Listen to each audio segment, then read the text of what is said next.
UP में मुख्यमंत्री योगी आदित्यनाथ का दावा, हमने कोरोना के ऊपर काबू पा लिया, लेकिन छोटे बच्चों को कोरोना से खतरा बढ़ने की आशंका। आप सभी दोस्तों को प्रणाम।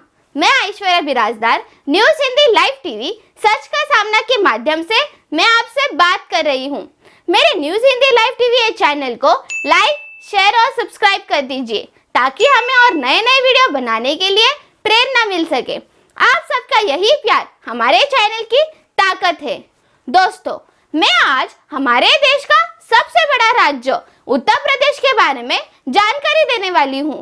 यूपी में एक महीना पहले 30,000 से 40,000 लोग डेली कोरोना से संक्रमित होते थे, लेकिन योगी आदित्यनाथ जी ने दावा किया है कि उन्होंने कोरोना को काबू में कर लिया है और इसका नतीजा आज राज्य में सिर्फ 3 से 4,000 मरीज डेली संक्रमित हो रहे हैं। ऐसा दावा योगी आदित्यनाथ जी ने किया है। दोस्तों, आइए चलिए सीधा योगी आदित्यनाथ जी यूपी में कोरोना के संकट के आगे की रणनीति के बारे में बता रहे हैं। उन्हें सुनते हैं। के खिलाफ देश की इस लड़ाई को आदरणीय प्रधानमंत्री जी के नेतृत्व में पूरा देश मिलकर के लड़ रहा है। इस सामूहिक लड़ाई का परिणाम भी अब हम सबके सामने आ रहा है। देश के अंदर सबसे बड़ी आबादी का राज्य उत्तर प्रदेश आदरणीय प्रधानमंत्री जी के मार्गदर्शन में शासन, प्रशासन, जनप्रतिनिधि, हेल्थ वर्कर, कोरोना वॉरियर्स और जनता जनार्दन, इन सबके सहयोग से जिस अभियान का हिस्सा बनी है, उसके अपेक्षित परिणाम हम सबके सामने हैं। उत्तर प्रदेश देश में आबादी के हिसाब से सबसे बड़ा राज्य है और जो आशंका व्यक्त की जा रही थी कि उत्तर प्रदेश में 25 अप्रैल से लेकर के 10 मई के बीच जो कोविड का एक साइकिल होता है, इसमें 1 लाख से ज्यादा केस प्रतिदिन आएंगे। उत्तर प्रदेश की स्थिति अत्यंत भयावह हो जाएगी। उत्तर प्रदेश ने इन सभी आशंकाओं को निर्मूल साबित किया।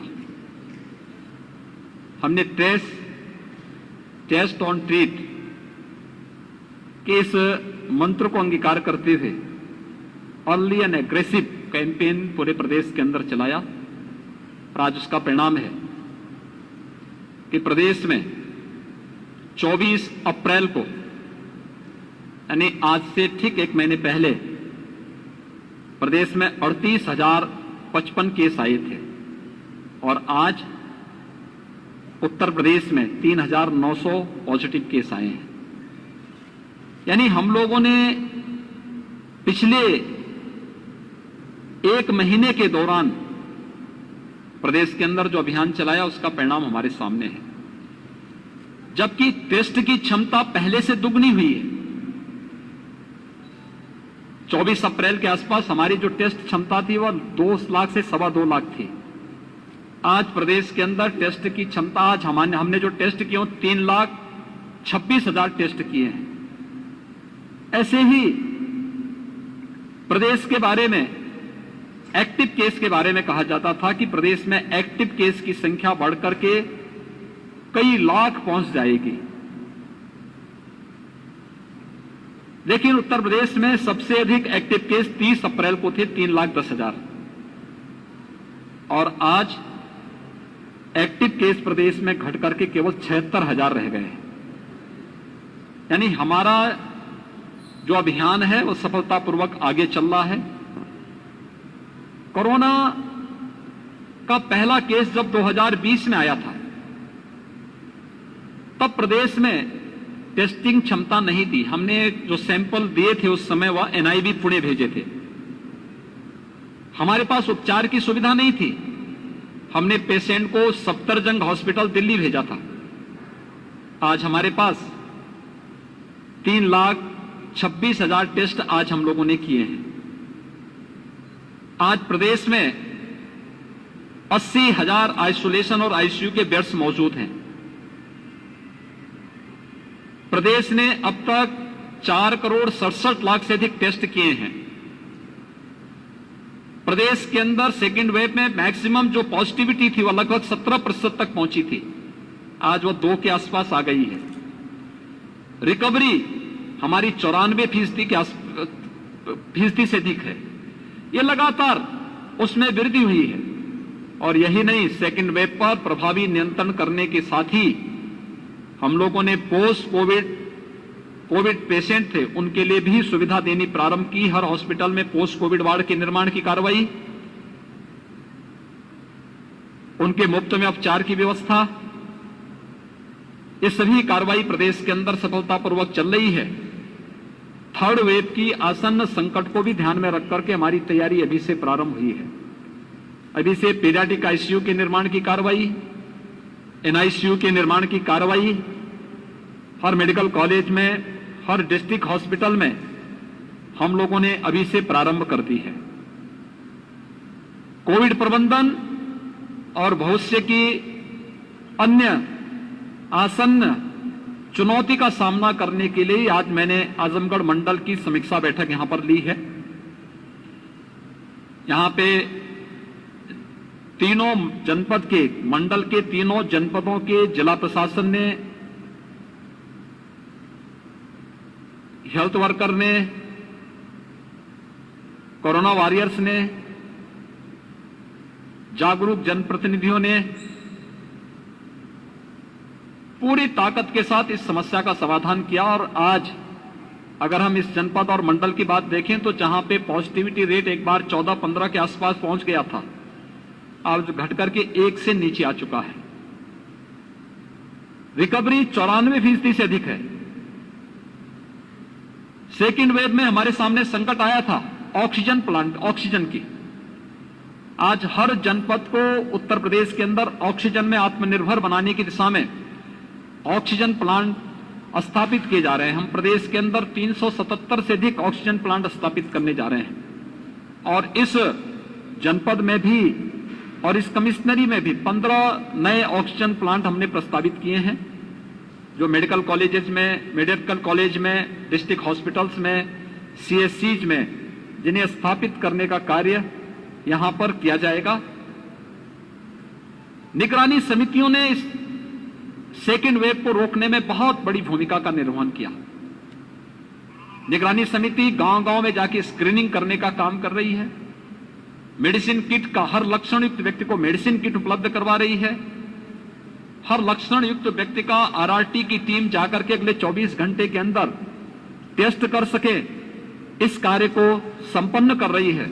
और ये हमारा एक सफलतापूर्वक अभियान है जिसने पॉजिटिविटी को कम किया है, रिकवरी को बढ़ाया है। हमारा प्रयास है कि वैक्सीनेशन की कार्रवाई को भी अब तेजी के साथ आगे बढ़ाया जा सके।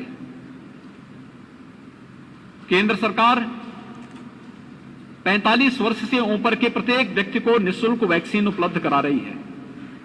राज्य सरकार 18 से 44 वर्ष के प्रत्येक व्यक्ति को निःशुल्क वैक्सीन दे रही है। 45 वर्ष से ऊपर के प्रत्येक व्यक्ति के लिए वैक्सीन के लिए प्रदेश के सभी 75 जनपदों में हमारे सेंटर चल रहे हैं।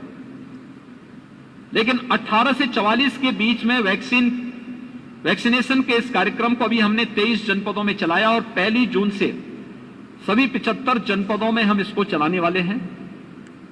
हमारा पूरा प्रयास है कि हम इस पूरे अभियान में हर एक व्यक्ति को निःशुल्क वैक्सीन उपलब्ध करवा सकें। इस अभियान में हम लोग टारगेट कर रहे हैं खासतौर पर 12 वर्ष से छोटी उम्र के बच्चों के अभिभावकों को। इन्हें एक सुरक्षा कवच के लिए वैक्सीन अवश्य उपलब्ध करवाई जा सके, जिससे वे अपने बच्चों को सुरक्षा कवच दे सकें। और उस दिशा में एक प्रयास प्रारंभ हो रहा है। दूसरा, हर जनपद में हम लोगों ने 1 जून के बाद से प्रारंभ किया है कि हर जनपद में न्यायिक अधिकारियों के लिए और मीडिया के लिए भी अलग से बूथ बन जाए, जहां पर वे और उनके परिवार के लोग वैक्सीन लेकर के कोरोना महामारी से बचाव के लिए अपने आप को सुरक्षित कर सकें। कोरोना के खिलाफ देश की इस लड़ाई को मजबूती के साथ आगे बढ़ाया जा रहा है। मेरी आप सबसे अपील होगी कि हम सभी लोग मिलकर के आम जन को जागरूक करें कि टेस्ट करने से न भागें, वैक्सीन लेने से भी न भागें। अपने गांव में ही आप अपना रजिस्ट्रेशन करवा करके, वह भी निःशुल्क होगा, और वहीं पर वैक्सीन देने की कार्रवाई गांव में ही उन्हें बनाने की प्रक्रिया चल रही है।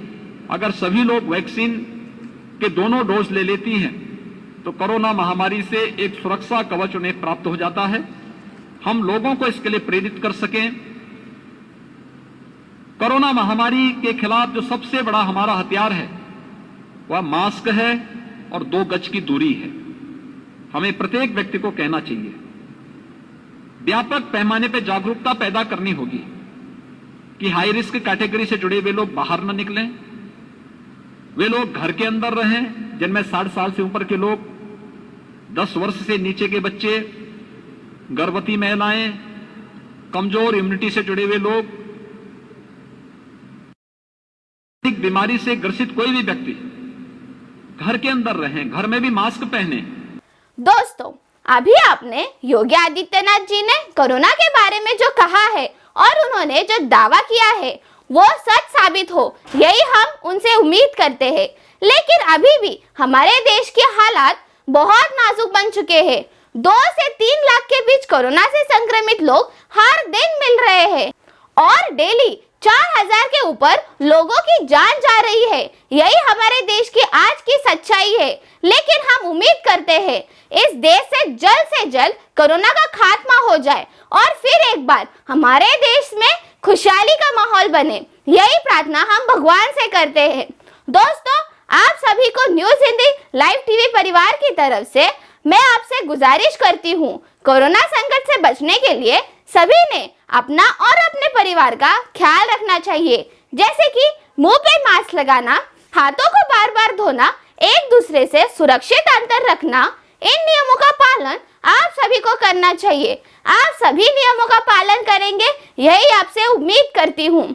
दोस्तों, जल्द ही मिलते हैं एक नया सच का सामना करने के लिए, एक नया विषय लेकर। अन्याय के ऊपर बात करने के लिए सच का सामना हमेशा आपकी आवाज बन के आपके साथ है।